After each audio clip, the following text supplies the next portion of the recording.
Et on se retrouve dans Version Croisée. Bienvenue à vous tous, madame, messieurs. Et merci de votre fidélité que vous renouvelez chaque fois à la fois à Télé 50 et à votre programme.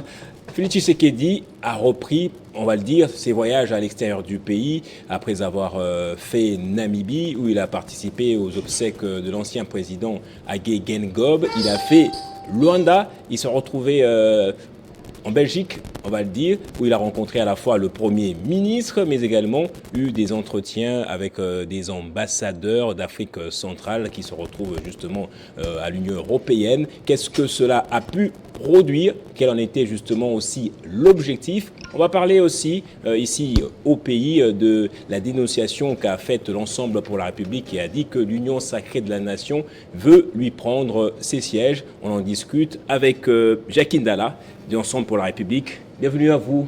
Merci beaucoup d'avoir accepté cette invitation.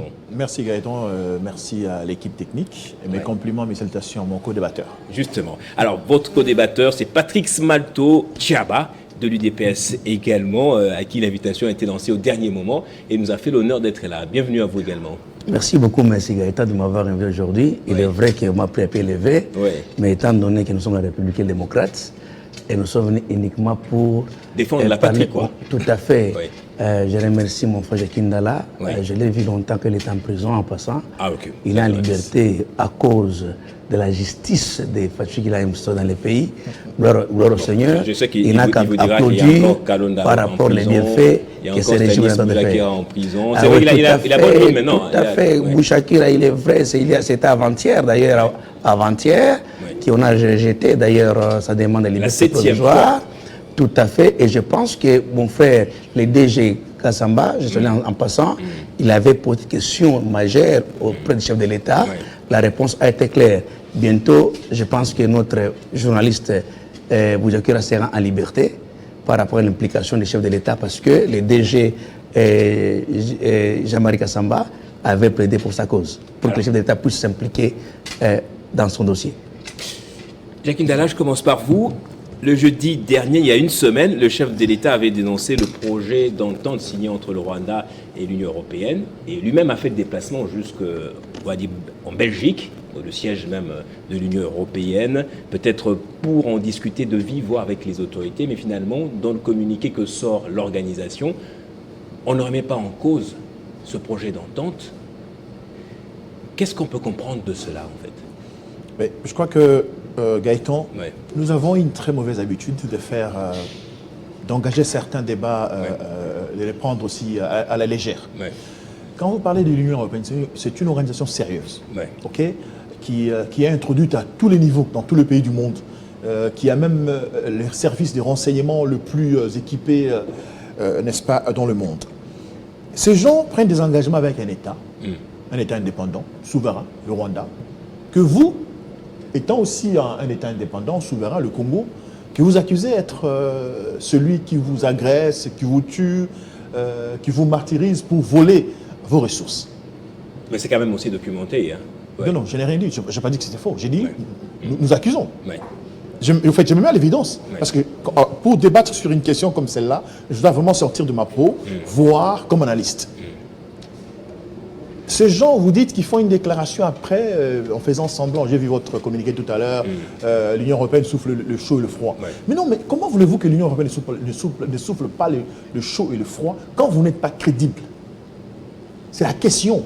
Quand on n'a pas un leadership responsable, quand on ne sait pas nous prendre nous-mêmes au sérieux, c'est la grande question. Nous devons commencer par être exigeants envers nous-mêmes. Le Congo, nous poser des grandes questions d'existence. Des questions existentielles. Est-ce que le Congo existe comme un État moderne? C'est ça la question. Mais vous êtes intellectuel. Je crois que Patrick, qui est devant moi, ne va pas me dire le contraire, même si on est obligé d'être dans un débat contradictoire. Est-ce que vous pouvez être fier de ce pays après les élections chaotiques du 20 décembre 2023?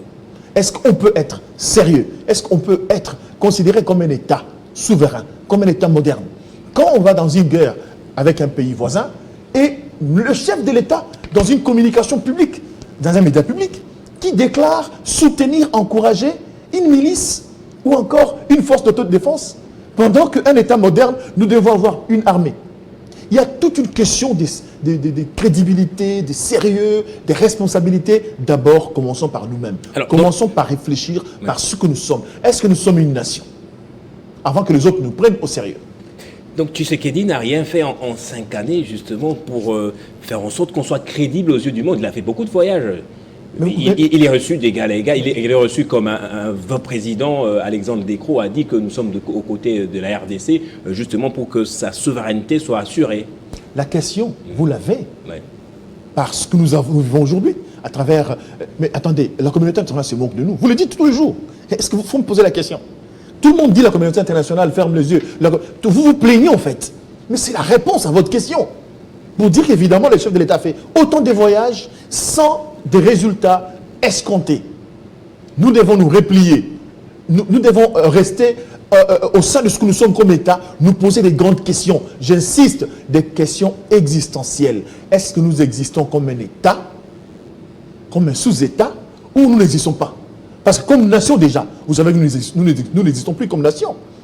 Au sein de notre pays, revenons d'abord à l'intérieur, ce que nous sommes. Vous êtes Congolais, vous sortez le matin, vous revenez le soir, vous êtes à travers la ville de Kinshasa. Est-ce que le pouvoir public existe? Voilà les questions. Ce qu'on reproche aussi à Ensemble pour la République, c'est que vous êtes absent à des grands rendez-vous.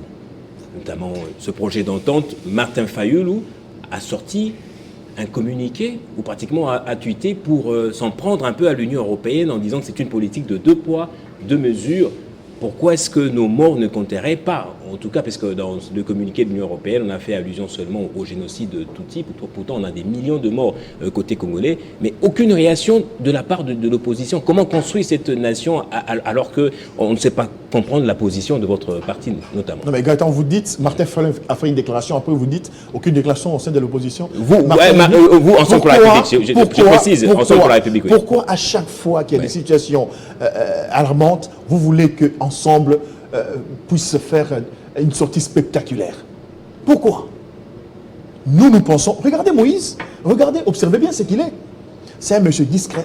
Il fait les grandes choses dans les silences. On n'est pas dans le spectaculaire ici.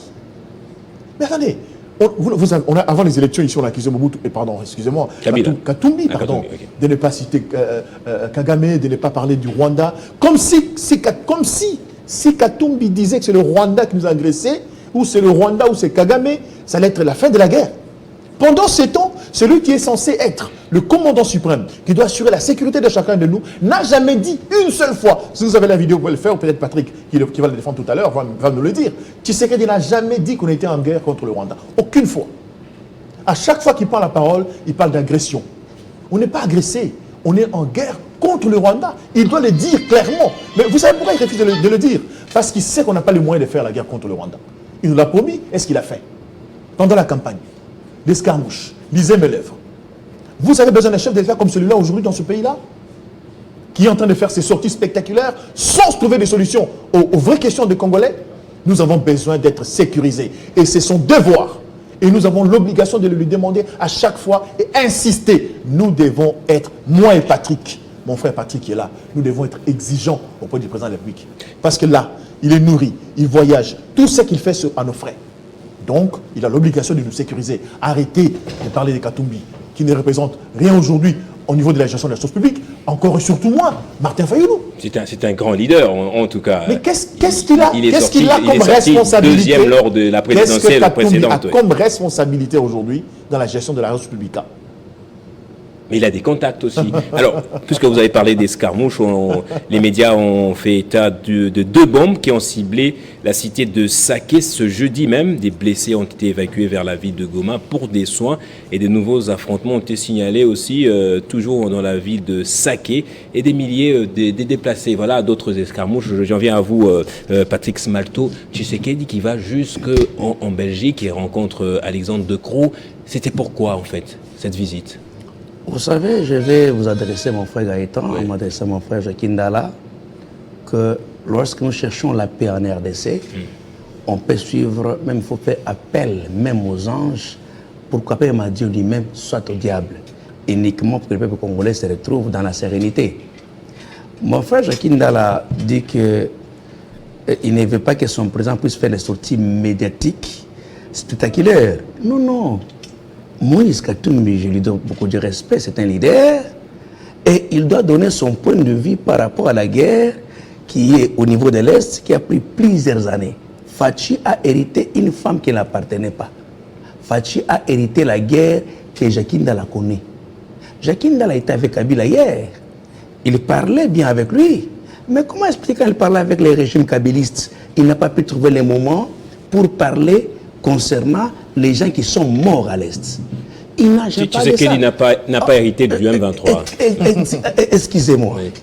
Lorsque lui était dans les camps des mangeoires, nous dans l'opposition, Jacques Ndala n'a jamais parlé devant la face du monde pour défendre le peuple congolais qui, à chaque jour qu'on le tue, à tout moment, il n'a jamais pas de ça pour donner même l'explication, soit les techniques, même son idée, pourquoi pas, et sa façon de voir les choses. Je suis estomaqué. Lorsque mon frère Jacques Ndala devant moi, il parle, non, notre président, il n'est pas fait de les sorties spectaculaires. Il parlera de quoi? Parce qu'il ne sait pas parler.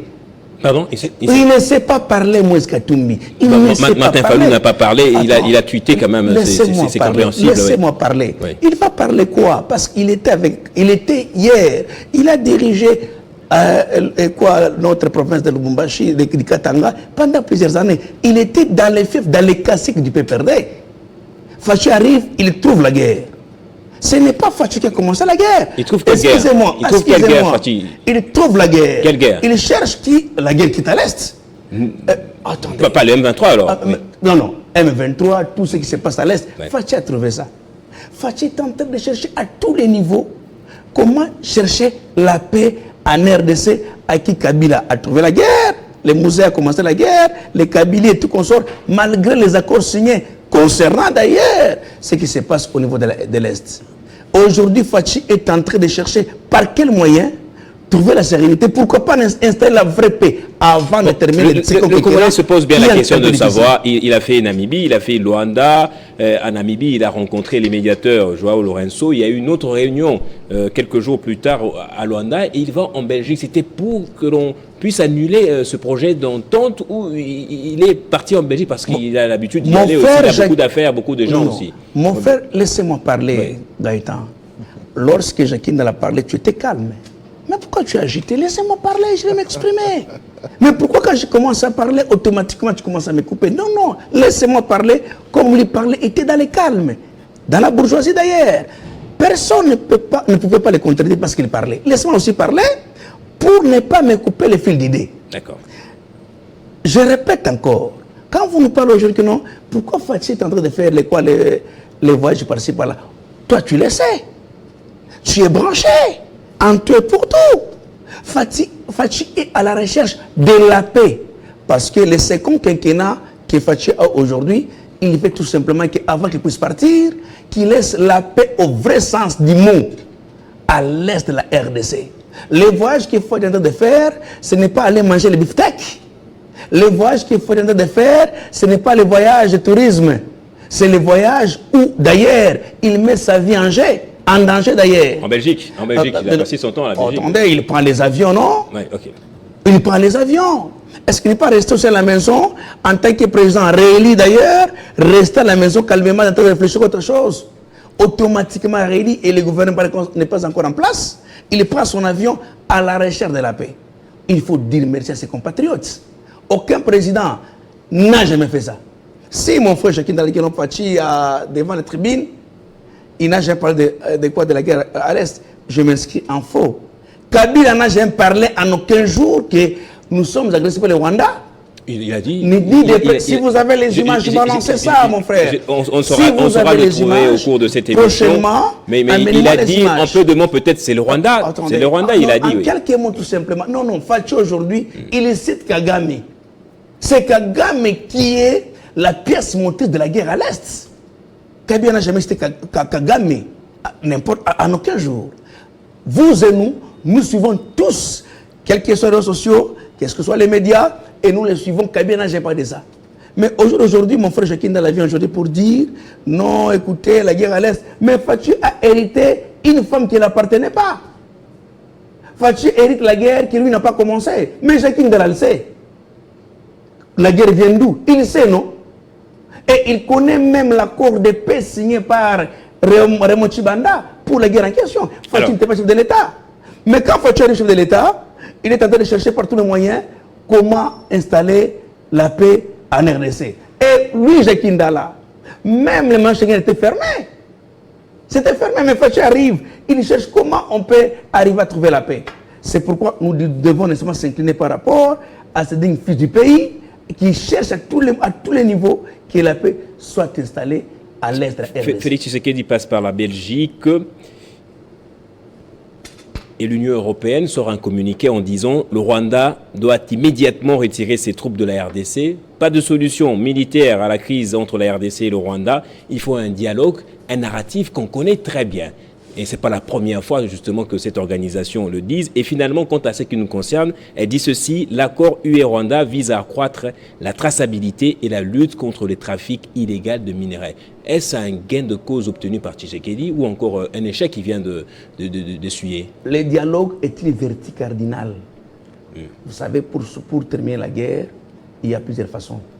Dialoguer, la guerre, des choses que nous devons nécessairement appliquer. Soit nous dialoguons, soit on continue par la guerre.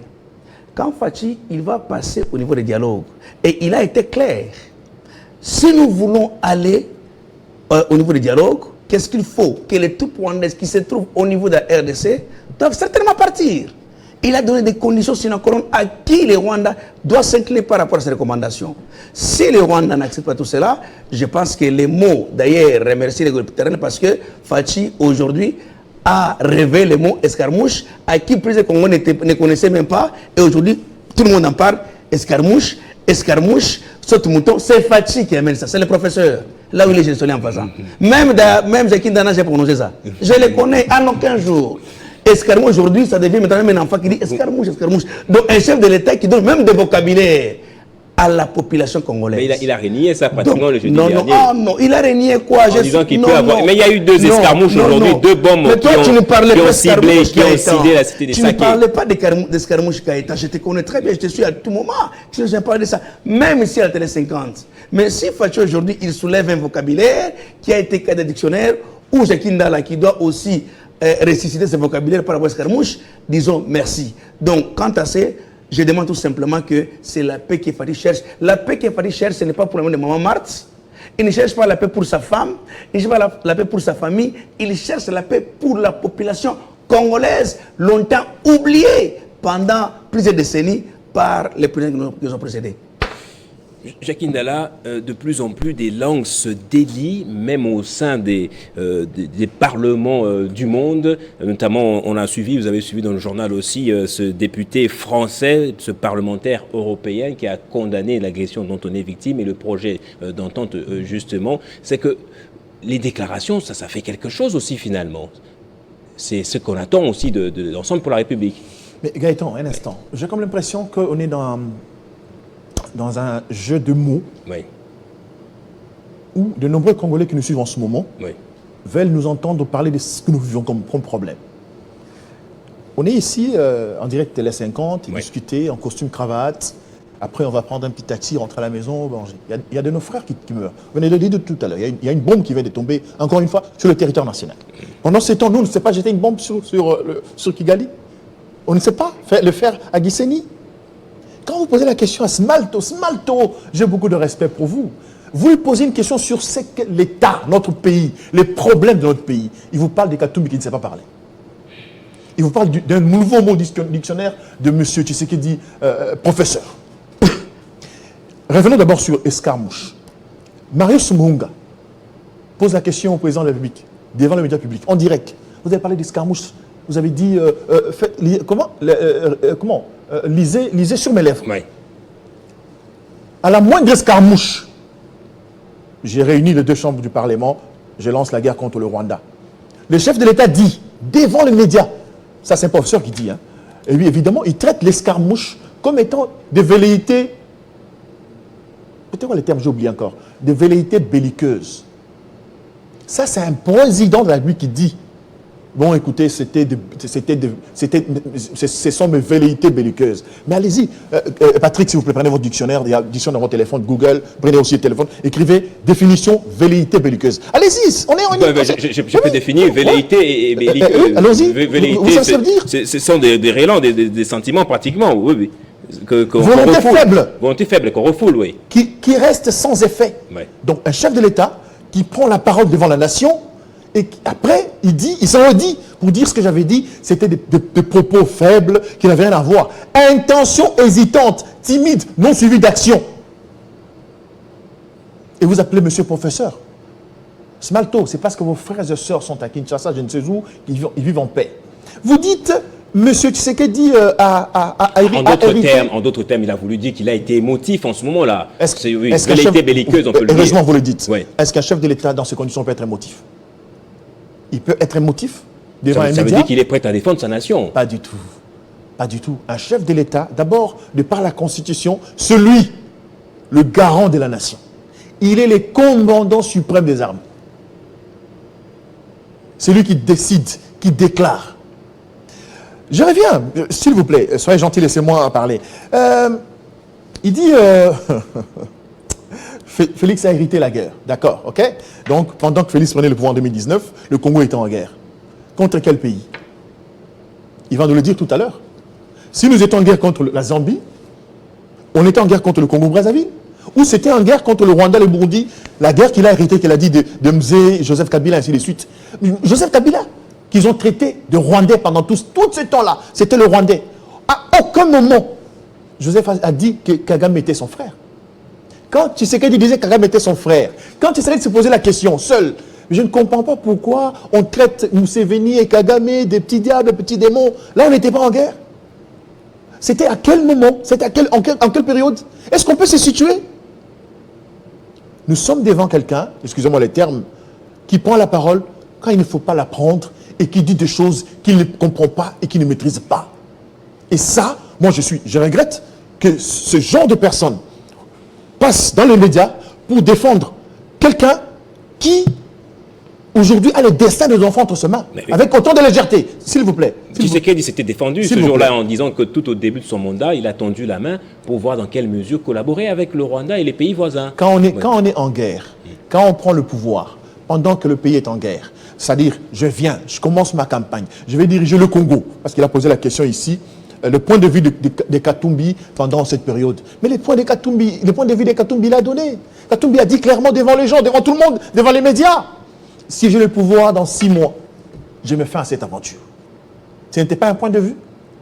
Dans 6 mois, je prends le pouvoir dans ce pays, dans 6 mois, je mets point final à cette aventure de Kagame. Il parlait de quoi? De cette guerre-là. Et ce n'est pas un point de vue, c'est un point de vue éminent, responsable. Il n'est pas dans les verbiages, il ne sont pas des verbes, des mots. Après, on se dédouane. Ici, nous parlons d'un État. Tshisekedi n'est pas à la recherche de la paix. Il est à la recherche de la légitimité qu'il n'a pas après les élections, les deux, comment on appelle ça? Le 20 décembre.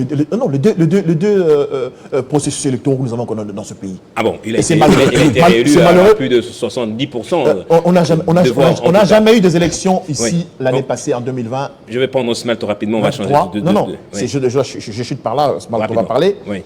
Le 20 décembre 2023, il n'y a pas eu élection dans ce pays.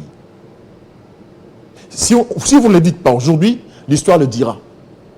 Si vous n'avez pas le courage de le dire, parce que vous avez peur de subir le cas de notre ami, frère et confrère Boujakera, moi je vous dis, en vous regardant droit dans les yeux, que le 23 décembre, il n'y avait pas eu élection dans ce pays.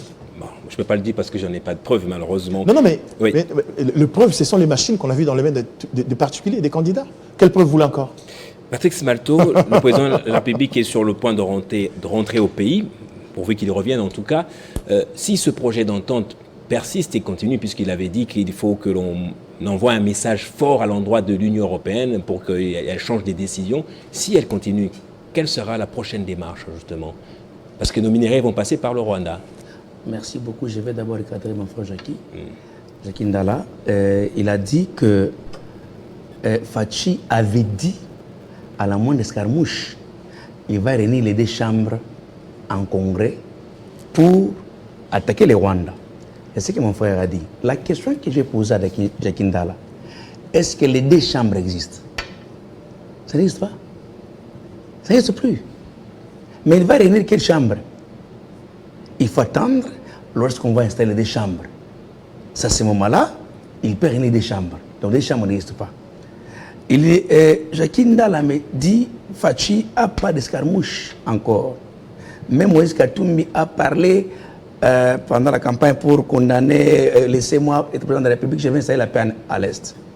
Jacques Ndala doit comprendre les choses. Vous ne pouvez pas prendre en considération les discours de campagne et les paroles d'une personne. Tout ce que Fachi était qui? Fachi était candidat. Il n'était pas chef de l'État. Il avait une casquette. Il était candidat président de la République.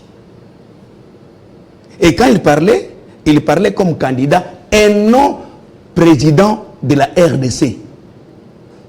Comment vous faites pour cette démarcation-là? Attendez, comment vous faites pour scinder les deux personnels? Fachi, quand on l'appelait comment? On l'appelait comme candidat président de la République. On n'appelait pas Fachi président de la République. Il était en fait. Il avait une nuance. Il était une nuance. Non, les effigies. On a présidé des. Les effigies, on avait fait comment? Voter candidat numéro 20, Fachi Béton. On n'a pas dit voter numéro 20, Fachi président de la République. Il faut nuancer les choses. Fachi a prêté serment comme. Les 20 janvier pour être qui? Il a prêté serment comme président de la République. Et quand il faisait le déplacement, il était candidat au même titre que Fayoulou, au même titre que Katumbi, au même titre avec... il pouvait se permettre tout propos, même mensonger, même mentir. Non, ce n'est pas ce que moi j'ai dit. Oui. Fachi a répondu, il a même dit, si vous me renouvelez encore le second quinquennat, voilà ce que je ferai. Il s'adresse à la population congolaise. Renouveler encore le second quinquennat pour que j'installe la paix au vrai sens du mot à l'aide de la RDC. Là, il parlait comme candidat. Au jour d'aujourd'hui, vous nous parlez, même si Katumbi disait quand il était en campagne, ce sont des paroles de campagne. Moïse, Katumbi était qui? Katumbi n'était pas n'importe qui. Katumbi était avec Kabila à temps réel. Qu'est-ce qui avait manqué à Katumbi de dire à Joseph Kabila? Écoutez, concernant cette guerre, voilà ce qu'on peut faire. Pourquoi il ne pouvait pas dire tout cela? C'est aujourd'hui que Katumbi va être président de la République et il doit installer la paix à l'Est. Non, quittons dans les sensationnels, quittons dans les bouillabaisse, mon frère. Parlons des bons sens. Il dit, répondez rapidement à ma question, on va changer de sujet parce qu'il nous reste près de 10 minutes. Oui. Il dit, Fachi a appelé Kagame comme, Kabila n'a jamais appelé Kagame comme mon frère. Ça, je m'adresse à Jacques Ndala. Kagame, c'est un Africain. Tu sais, pour connaître un sorcier, soit son ami. Et les sorciers, même un voleur, il vient te voler, il vient chez toi, il dit, mais mon frère, je connais que tu es voleur, si mon téléphone se perd, c'est toi qui es voleur. Il n'est pas volé ça. Fachi, c'est un diplomate. Il a voulu d'abord être ami de Kagame pour connaître du fin fond de son âme pourquoi tu agresses la RDC. Mais finalement, c'est lui qui a été dribblé, non? Attendez. Bon. Qui est dribblé? Non, laissez-moi. Quand Fachi s'est approché à Kagame, il a compris que ce monsieur, il n'est pour rien. C'est un génocidaire. Et Fachi lâche maintenant Kagame. Tout le monde savait que Fachi a Zayuma. Il a démontré à face du monde qu'il n'était pas Yuma. Il voudrait connaître chaque personne ce qu'il est. Merci. Donc au jour d'aujourd'hui, il a connu ce qu'est Kagame. Et Fachi aujourd'hui, il déclare haut et fort pour dire nous sommes agressés par les Rwandais, en l'occurrence leur chef de l'État, qui Kagame. D'ailleurs, donc en gros, on comprend que les Congolais de subir ce projet d'entente. Les Congolais n'ont pas de problème avec les Rwandais. Oui. Les Congolais ont un problème avec Kagame, avec son gouvernement, pas avec les Rwandais. Les Rwandais et les Rwandaises sont nos frères.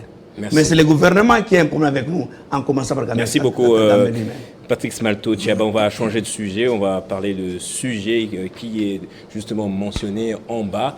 Dans le titre, l'Union sacrée de la nation veut-elle prendre les sièges de Ensemble pour la République On en parle, je reviens à vous, je retourne vers vous. Très récemment, votre parti politique a sorti un communiqué, c'est une déclaration verbale et écrite, où les députés provinciaux et nationaux, je pense, ont dénoncé justement des manœuvres au niveau de la haute cour pour prendre certains sièges de vos élus. Est-ce qu'on est maintenant dans les jérémiades en tant que parti politique? C'est apparemment une supplication que vous avez faite qu'on ne vous vole rien.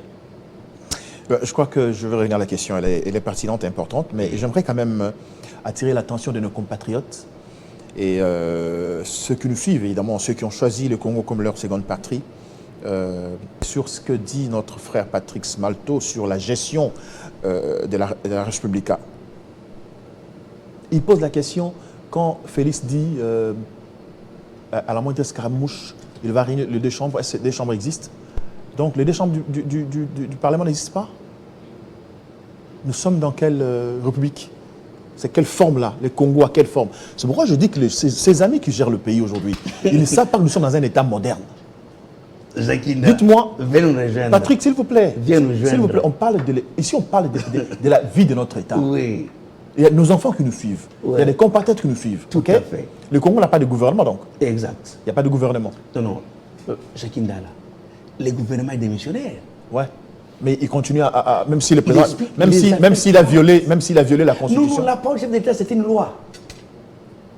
Je le contredis. C'est une loi. Allez-y, poursuivez. Un instant. C'est pas une. Non, la c'est loi. Une loi. Un instant. Ça, c'est un autre débat. De toute façon, on l'aura peut-être prochainement. Oui, Jackie. Quand vous dites les chefs de l'État, il n'y a pas de Sénat et de l'Assemblée nationale pour pouvoir la convoquer et déclarer la guerre. Et pourquoi il parle de velléités belliqueuses, si c'est le cas?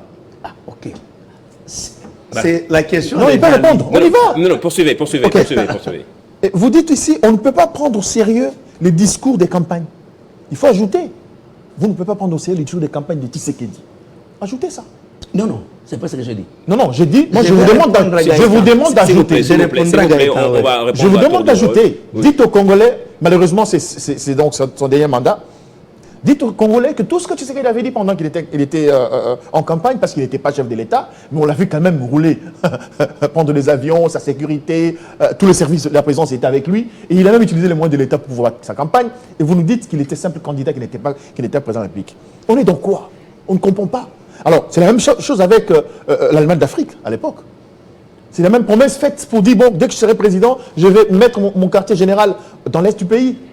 Alors là, on ne gère pas le pays avec les mensonges. Et c'est dangereux. Vous comprenez ici que nous sommes dans un style Yuma-Yankee, à la quinoiserie. C'est-à-dire que pour lui, pour Patrick Smalto, Tshisekedi n'est pas Yuma, c'est un Yankee. Et on sait ce que ça veut dire Yankee et Yuma dans ce pays-là. C'est l'inversion des valeurs. On est dans une situation où on conduit les affaires de l'État avec tellement de légèreté et qu'on se permet de passer dans les médias comme celui-là pour parler avec bassesse et sans argument politique. On parle de quoi, Pati? On parle de quoi, Gaëtan? On parle de la survie. J'insiste ici. Qu'est-ce qui se passe? Vous ne pouvez pas caresser Tshisekedi dans le sens du poil. Vous devez être exigeant. C'est votre parti politique. C'est votre pouvoir. Vous devez savoir que Tshisekedi va partir après 5 ans et vous avez des ambitions. Vous n'êtes pas député, peut-être que prochainement vous serez député. Qu'est-ce qui se passe? Revenons aux députés élus de Ensemble, parce qu'évidemment, il y en a qui ont été élus, il y en a qui ont été nommés. Mais s'ils Ensemble? Non, je parle des députés de manière générale. Vous n'avez pas des députés nommés, non? Pas du tout. Ouais. Tous les députés d'Ensemble, d'ailleurs, ceux qui ont été réellement élus ont été débarqués. Alors, je ne sais pas si on doit continuer à les débarquer pendant que la CENI les a proclamés comme étant élus. À quel moment? Vous en avez combien? 29, c'est ça? 29, 10, 4, ce n'est pas un problème. Ouais. Le problème, c'est d'avoir des représentants au sein de l'Assemblée nationale, parce que l'option a été levée à Lubumbashi lors des consultations, qu'on ne pouvait pas ne pas laisser les députés d'Ensemble siéger parce qu'ils ont reçu mandat de leur base politique, de la population, qui a fait confiance. Cette population qui a envoyé ces gens au niveau de l'Assemblée nationale a des désirata. Et à ce responsable-là, à ce monsieur-là, parce qu'ils sont élus, soit de Kipushi, soit de Lubumbashi, soit de Kolwezi, soit je ne sais d'où, mais ils sont députés nationaux. Alors, si l'Union sacrée veut encore s'en approprier, parce que la Cour constitutionnelle, elle appartient à cette famille politique-là, cette Cour qui a endossé la responsabilité de cette mascarade électorale du 20 décembre 2023 qui a violé la loi électorale en amenant les élections d'une journée à 6 jours. Alors, elle n'a qu'à jouer le jeu du pouvoir. Vous faites une déclaration, vous dites au chef de l'État d'avoir un sursaut patriotique. C'est comme si vous vous suppliez quelqu'un de ne pas vous prendre ce qui vous reste, les tout derniers entre vos mains. Vous êtes sûr vraiment qu'ils vont partir apparemment aussi? Non, je crois qu'ici, on ne comprend pas. Ouais. Ensemble n'est pas dans la logique de dire vérité des urnes. Okay.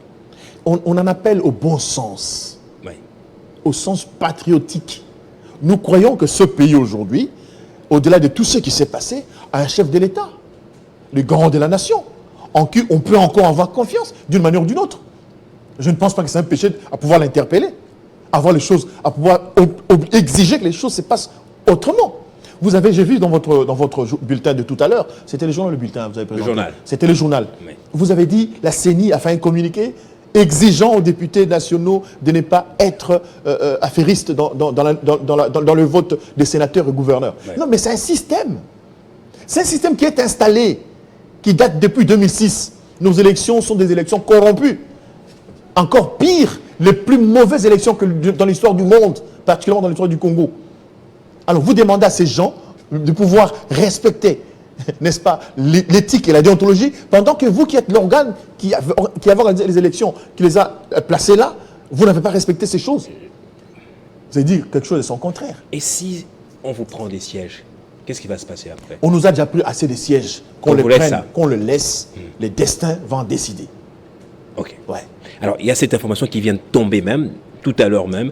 Le procureur général après la Cour de cassation avait annoncé dès la matinée qu'il allait faire une communication. On dit Chérubin Okende s'est suicidé. C'est le résultat des enquêtes que le procureur vient de rendre au public. Votre réaction, c'est à chaud, hein, je sais que vous n'avez pas pris le temps de préparer cela, ça vient de tomber, oui. Moi, je suis croyant. Oui.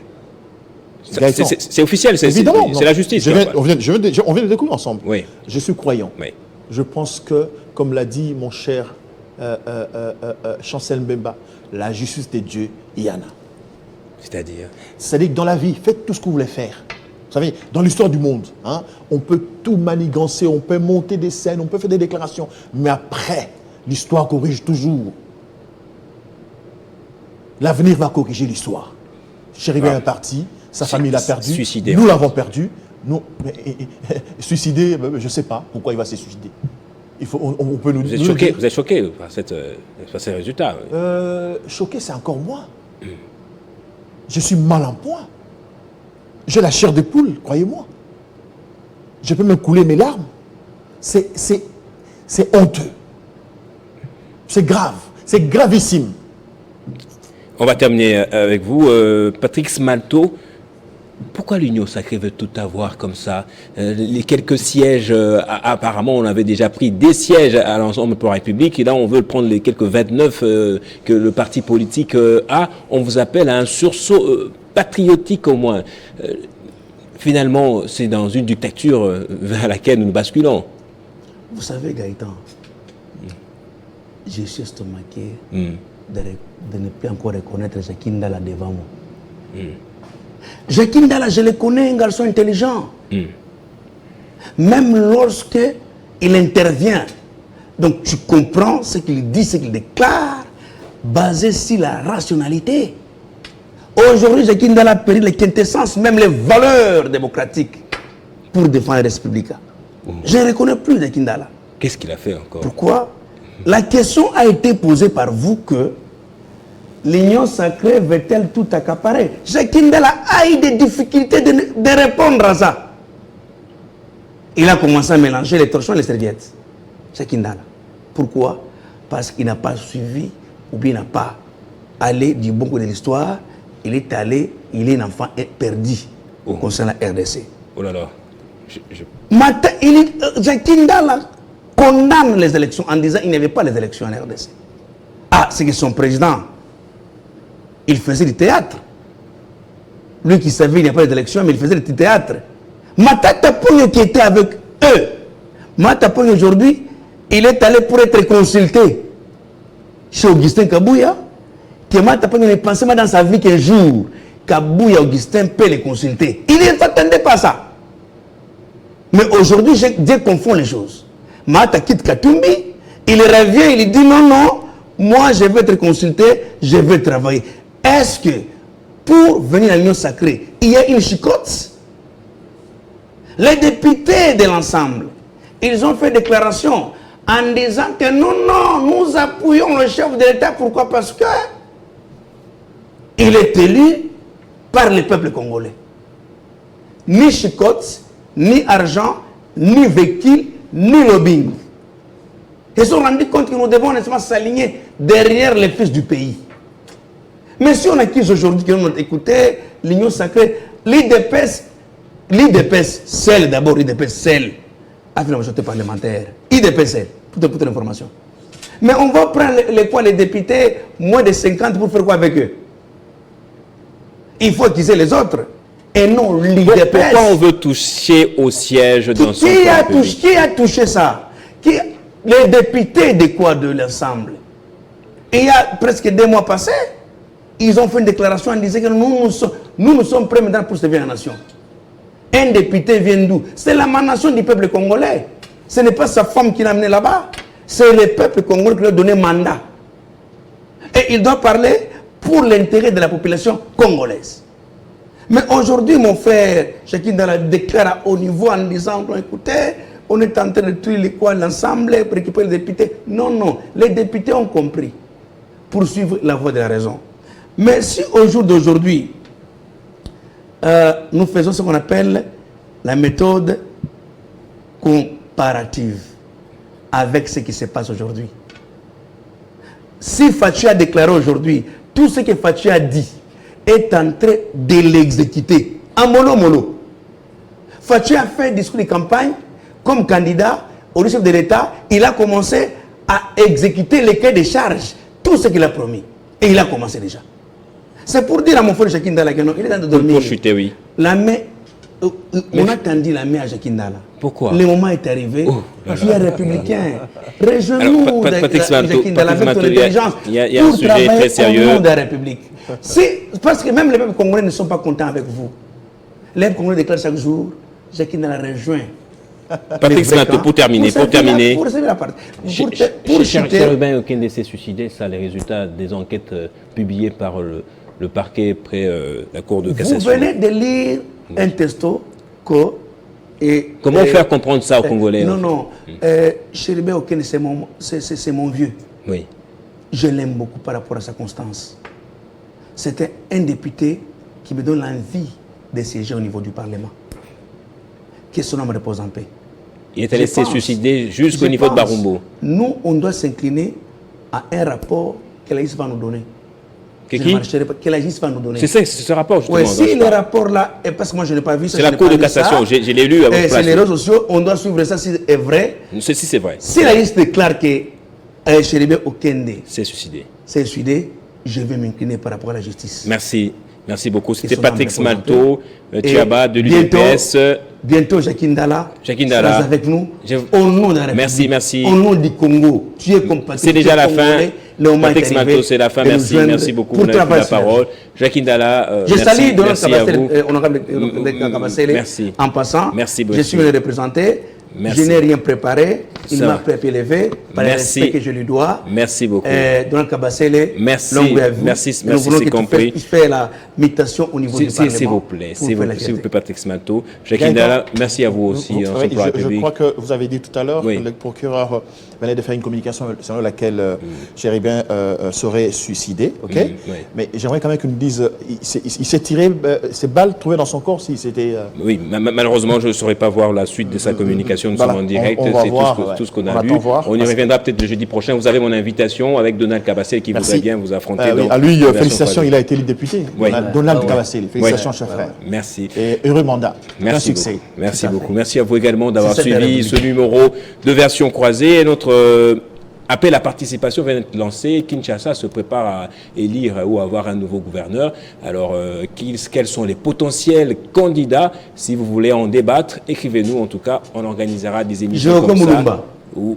Merci, on organisera des missions si les candidats peuvent venir eux-mêmes ou déléguer des personnes parce qu'on a vraiment besoin d'un gouverneur qui connaît les vrais problèmes les vrais soucis des Kinois, parce que c'en est des trop, en tout cas, les embouteillages, la crise économique, sociale, etc. Restez branchés sur le programme de votre chaîne. On se retrouve le jeudi prochain.